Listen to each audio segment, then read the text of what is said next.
Hey, this is Rahul from RWR.com, and if this review looks a bit different from my other reviews, you can attribute that to my cinematographer having a party on the previous night and staying asleep on the next morning.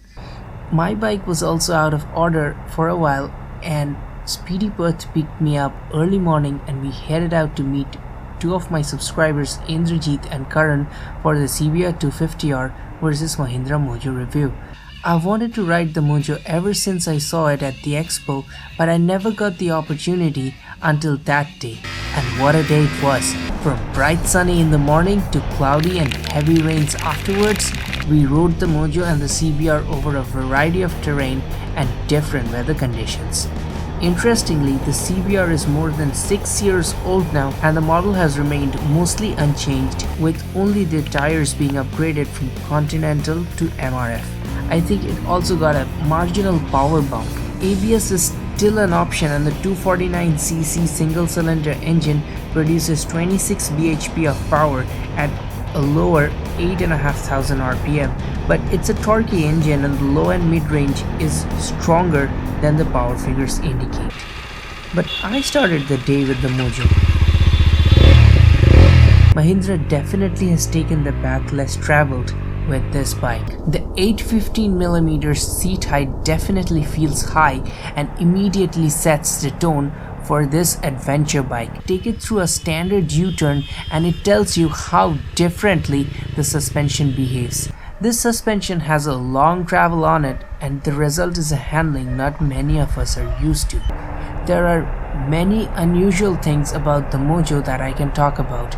For instance, it has been in the development process for more than 5 years, and the most talked about thing about this motorcycle in the biking circles is its twin cylinder like exhaust note that comes out of a 300cc single cylinder engine.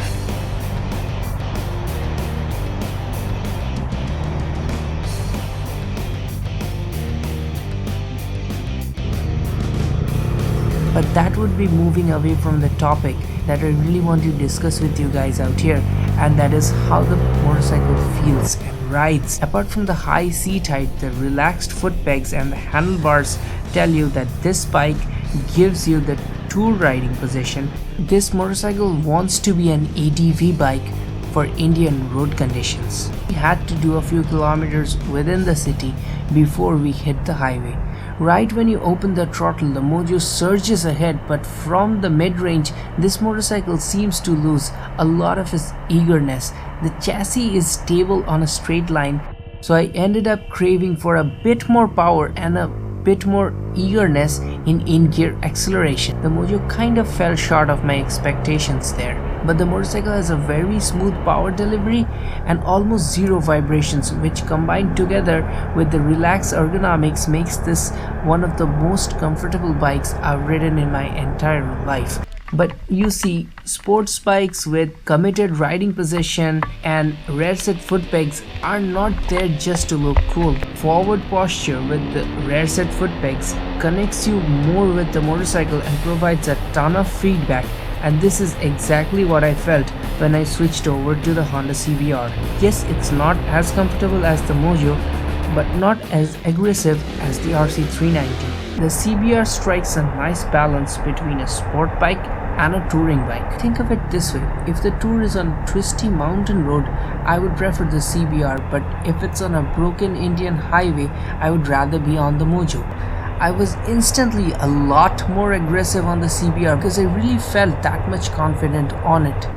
Karan on the other hand was a lot more comfortable on the Mojo and he was actually attacking the corners quite aggressively. I expected the CBR to be a lot slower, but during the riding the CBR managed to keep up the pace quite well. In that way, CBR 250R did surprise me. The front suspension of the CBR is on the stiffer side. As expected, the real bad sections of the road rattled my bones. Both of the bikes have decent ground clearance and handle the largest of speed breakers with ease. I wanted to do an extensive highway run, but things took a different turn with the rain playing spoil sport, and of course I didn't mind the rain, and the Pirellis on the Mojo 300 inspired much confidence. Even through the rain, I maintain good speeds, and the wet riding conditions let me learn about the motorcycles a lot better. Mojo does a top speed of about 147 km per hour, which isn't much higher than that of the CBR 250R, but certainly sufficient for touring. The bike feels happy to cruise at around 120 km per hour, but the wind blast is definitely there.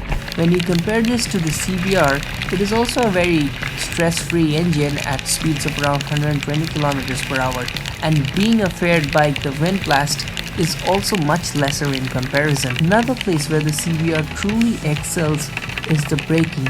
The Mojo has progressive feel to the braking, but it just doesn't match with the Nissan calipers on the CBR 250R, which drops anchor with a lot of confidence and braking power.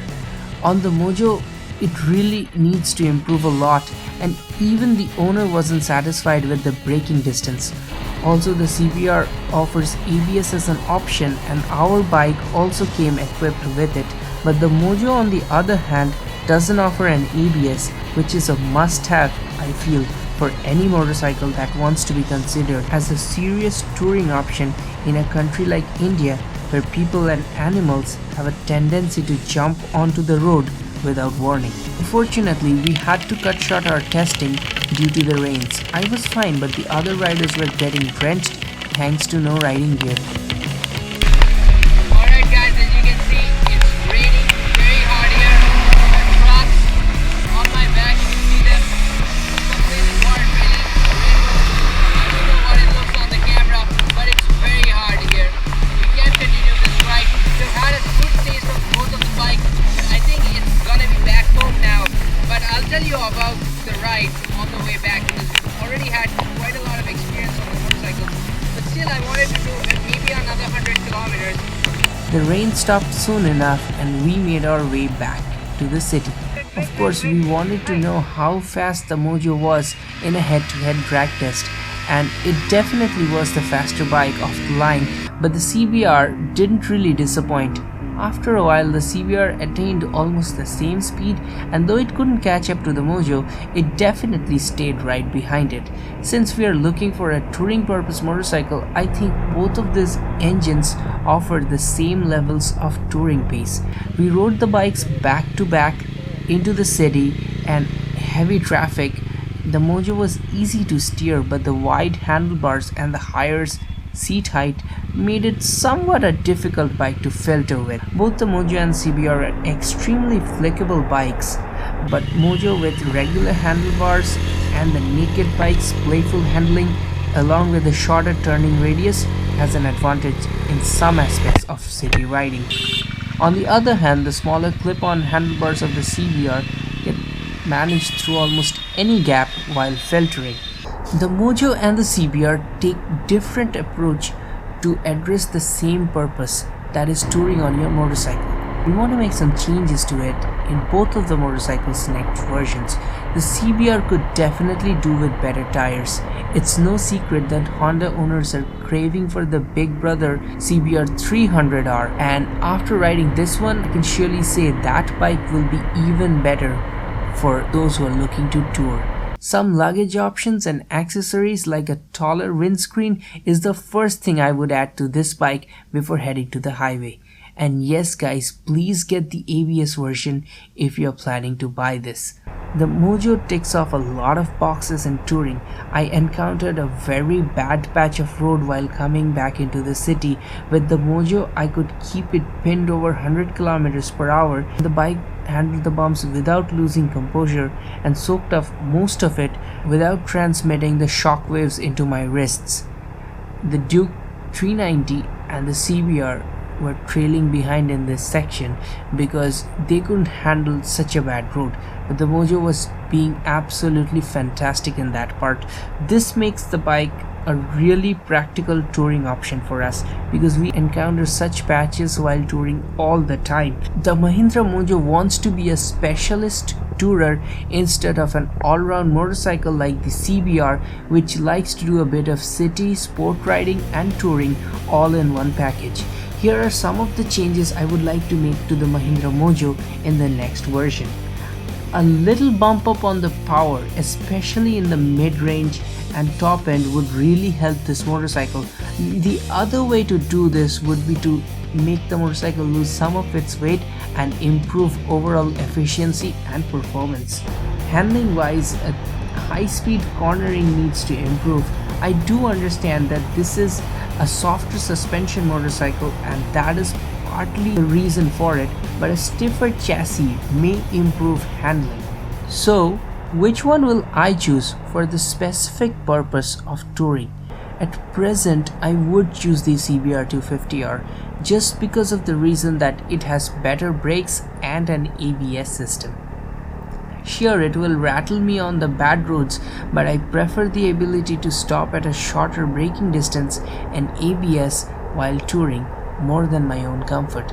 But that's just me, a safety conscious freak on a motorcycle. If the Mojo came with some more braking efficiency and ABS, it would have become a better bike for touring in India.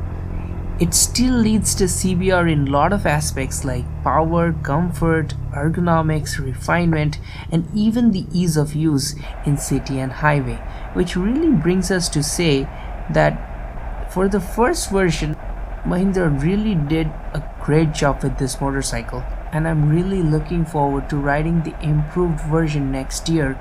And it would be nice to see if Mahindra addresses these very small drawbacks and make this motorcycle a really perfect mid-range tourer motorcycle for India. If you like this review, don't forget to subscribe to the channel. If you're already subscribed, do share this video out with your friends so that I can grow a little bit bigger on the next video. Thanks for watching. Don't forget to like and comment, especially if you are an owner of one of these bikes or maybe you're considering a purchase.